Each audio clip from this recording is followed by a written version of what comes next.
पूर्वी लद्दाख में पैंगोंग झील के किनारे भारत और चीन के बीच डिसएंगेजमेंट प्रक्रिया पूरी हो चुकी है। इसके बाद दोनों देशों के बीच 10वें दौर की कमांडर स्तर की बातचीत में एलएसी पर अन्य मुद्दों के समाधान के लिए हामी भरी गई। लेकिन डिसएंगेजमेंट प्रक्रिया पर करीब से नजर रखने वाले विशेषज्ञों का मानना है कि पैंगोंग में पीछे हटना सिर्फ एक शुरुआत है और द्विपक्षीय संबंधों को पूरी तरह से सामान्य बनाने के लिए चीन को और ज्यादा प्रयास करने की जरूरत है। एक निजी अखबार में छपी रिपोर्ट के मुताबिक एक अधिकारी ने बताया कि द्विपक्षीय या बहुपक्षीय स्तर पर भविष्य में चीन के अगले कदमों पर करीब से नजर रखा जाएगा। उन्होंने कहा, ट्रेन ट्रैक से उतर गई थी, हमने इसे वापस ट्रैक पर लाने की प्रक्रिया शुरू की है।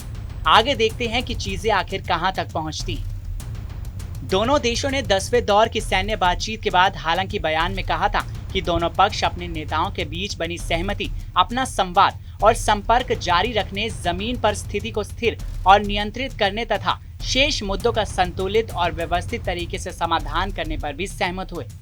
अधिकारी ने कहा कि कई चीजें गलत हो चुकी हैं और चीजों को सही करने की सिर्फ शुरुआत हुई। आगे बढ़ने की बात करने से पहले चीजों को ट्रैक पर लाना होगा।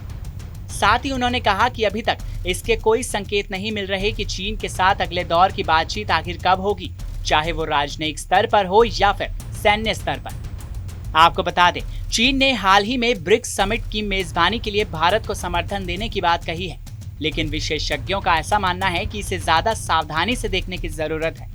आपको बता दें, भारत और चीनी सैन्य कमांडर के समझौते के मुताबिक दोनों पक्ष सभी जगहों पर पुरानी स्थिति को कायम करेंगे, जो मई 2020 में शुरू हुए विवाद से पहले की थी। 11 फरवरी को रक्षा मंत्री राजनाथ सिंह ने संसद में बताया था कि डिसएंगेजमेंट पर समझौते के तहत चीन अपनी सेना की टुकड़ियों को पैंगोंग लेक के नॉर्थ बैंक में फिंगर 8 के पूरब की दिशा की तरफ रखेगा और इसी तरह भारत भी अपने सेना की टुकड़ियों को फिंगर 3 के पास अपने permanent base Dhan Singh Rana post पर रखेगा। इसी तरह साउथ बैंक एरिया में भी दोनों पक्षों द्वारा डिसएंगेजमेंट की जाएगी। बहरहाल, अब सीमा पर स्थिति कब तक सामान्य हो पाती है, ये देखना होगा। इस खबर को लेकर आपकी राय क्या है, कमेंट सेक्शन में हमें जरूर बताएं। साथ ही देश और दुनिया की तमाम बड़ी खबरों के लिए सब्सक्राइब करें TV9 भारतवर्ष।